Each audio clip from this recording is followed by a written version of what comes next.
আপনার নাম কি? আমি এই বাড়িতে আসছি জীবিত। আমি সাধারণ মানুষের জানমাল রক্ষা করার জন্য। তাতে যদি আমি মরে যাই তাতে আল্লাহ তাআলা আমাকে নিশ্চয় একটা ভালো স্থানে দেবে।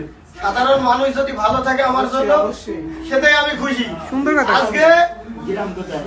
এই যে ড্যাগার দিয়ে তোরা যে আমাকে মারতে যাচ্ছিলি, এই প্রথম টানতেছে যখন আমার এখানে লাগছে, ঠিক আছে? আমার এই পুলিশ সদস্যর এই যে প্যান্ট ছিঁড়ে গেছে, এই যে আমার পুলিশ সদস্যর পুরা প্যান্ট ছিঁড়ে গেছে। এই যে আমার এখানে মারছিস, আমি সরে গেছি, আরেক ভাইয়ের লাগছে। এই যে মারাটা আমরা জীবনের রক্ষা গ্রাম কি? সব কিছু বাদ দিয়ে জীবনের মায়া ত্যাগ করে সাধারণ মানুষের জানমাল রক্ষার জন্য আজকে আমরা এই যাত্রাবাড়ি পুলিশ বাড়িতে আছি। আমরা কোনো ছিনতাইকারীকে রাখবো না,